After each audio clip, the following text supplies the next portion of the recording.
அடுத்த 90 நாட்கள் வீடு வீடாக வீதி வீதியாக தெருமுனை பிரச்சார கூட்டத்தில் இதையெல்லாம் ஒன்றொன்றாக எடுத்து சொல்லிக்கிட்டே வரணும்.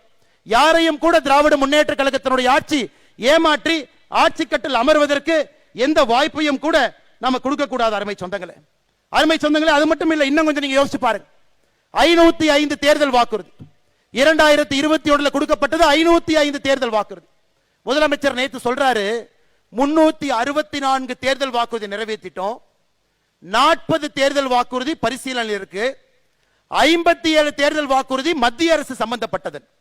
அப்ப அவங்க சொல்றத பார்த்தா 505 தேர்தல் வாக்குறுதியில முதலமைச்சர் நேற்று சொல்வது 80% வாக்குறுதியை நிறைவேற்றி விட்டோம்.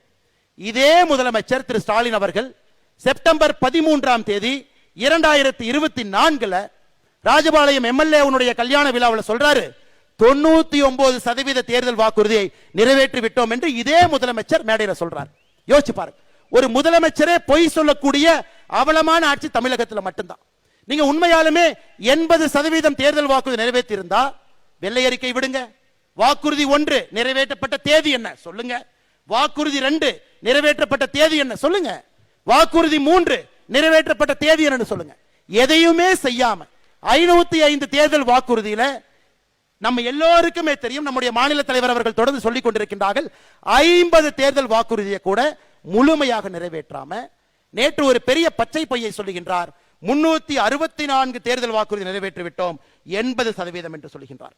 அருமை சொந்தங்களே, இன்னைக்கு ஆந்திராவை பார்த்துங்க ஒரு உதாரணம். தமிழகத்திற்கு வரக்கூடிய முதலீடுகள் தமிழ்நாட்டுக்கு வரும்.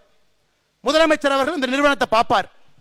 அடுத்த நாள் அதே நிறுவனம் ஆந்திராவுக்கு போகும், கையெழுத்து போடும், பணம் தங்க போடுவாங்க.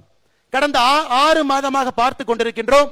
தமிழகத்திற்கு வரக்கூடிய எல்லா நிறுவனமும் ஆந்திராக்கு எங்கய்யா போது வசூல் வேட்டை நடத்தி கொண்டிருக்கின்றார்கள். வசூல் வேட்டை. அங்கே பியூஷ் கோயல் அவர்கள் ப்ரொடக்ஷன் லிங்க்டு இன்சென்டிவ் ஸ்கீமை கொண்டு வந்து நிர்மலா சீதாராமன் அவர்கள் மத்திய நிதியமைச்சராக இருந்து தமிழகத்திற்கு இங்கே கம்பெனி அனுப்பிச்சா இங்க இருக்கிறவங்க கம்பெனி கட்டி கல்லா கட்டிட்டு இருக்காங்க. 15% கொடு, 20% கொடு. வரக்கூடிய ஒரு நிறுவனமும் கூட திரும்ப பக்கத்து மாநிலத்துக்கு சென்று கொண்டிருக்கிறது. இதுல என்னங்க நடக்குது? நம்முடைய குழந்தைகளுக்கு வேலை இல்லை. 2030 தமிழகத்தை நாம் உருவாக்கலீங்க ஐயா. 1980 தமிழகத்துல பழம்பெருமை இன்னும் பேசிக் கொண்டிருக்கின்றோம், இன்னும் முன்னாடி போகாம இருக்கிறோம். அதையெல்லாம் இந்த தேர்தல் 2026 சட்டமன்ற தேர்தல் நம்மால் உடைத்து காட்ட முடியும். நமக்கு மக்கள் சொல்லுகின்றார், மக்களுடைய பேச்சை மட்டும்தான் கேட்கணும். ஒருங்கிணைப்பாக உறுதுணையாக தேசிய ஜனநாயக கூட்டணி களத்தில் இருக்கும் பொழுது 2026 ஆட்சி மாற்றம் என்பது நிச்சயமா நடக்கும். இன்னொன்றையும் நாம் ஏமாற்றக்கூடாதுங்க. 505 தேர்தல் வாக்குறுதி என்பது மாநிலத்துக்கு கொடுக்கப்பட்ட வாக்குறுதி. அதுலயும் 50 நிறைவேற்ற ஒரு மாவட்டத்துக்கும் தனித்தனியாக கொடுத்திருக்கிறாங்க. புதுக்கோட்டை மாவட்டத்துக்கு மட்டுமே தனியாக 28 வாக்குறுதி கொடுத்திருக்கிறாங்க. மாவட்டத்துக்கு கொடுத்த தேர்தல் வாக்குறுதி எடுத்தீங்கன்னா அது ஒரு 1600 வாக்குறுதி வருது. மாவட்டத்துக்கு தனியாக கொடுத்த 1600 வாக்குறுதி, மாநிலம் முழுவதும் கொடுத்த 505, இது ரெண்டையும் சேர்த்துனீங்கன்னா 2100. 2100 வாக்குறுதிக்கு நீங்க கணக்கு போட்டீங்கன்னா 5% வாக்குறுதிகள் கூட திராவிட முன்னேற்ற கழகம் நிறைவேற்றல. எவ்வளவு தெளிவா இருக்காங்கன்னா, டிஎம்கே வெப்சைட்ல மாவட்டம் வாரியாக கொடுக்கப்பட்ட வாக்குறுதிகளை போன மாசமே நீக்கிட்டாங்க. போன மாதமே டிஎம்கே வெப்சைட்ல இருந்த மாவட்ட வாரியான வாக்குறுதிகள் நீக்கிவிட்டார்கள். அருமை சொந்தங்களே, ஒரு உதாரணத்தை படிக்கிறேன். நம்முடைய புதுக்கோட்டை மாவட்டம் மட்டும் பாருங்க. புதுக்கோட்டை மாவட்டத்திற்கு திராவிட முன்னேற்ற கழகத்தினுடைய வாக்குறுதி, புதுக்கோட்டை புறவழிச்சாலையிலே புதிய ஒருங்கிணைப்பட்ட பேருந்து நிலையம் கட்டப்படும். என்னாச்சுங்க, கட்டினாங்களா? இல்லை. புதுக்கோட்டையிலே கால்நடை மருத்துவக் கல்லூரி தொடங்கப்படும். தொடங்கியாச்சுங்களா? இல்லை. புதுக்கோட்டை, கந்தர்வக்கோட்டை, ஆதனக்கோட்டை, ஆலங்குடியில முந்திரி பதப்படுத்தும் தொழிற்சாலைகள் அமைக்க ஆவணம் செய்யப்படும். பண்ணாங்களா? இல்லை.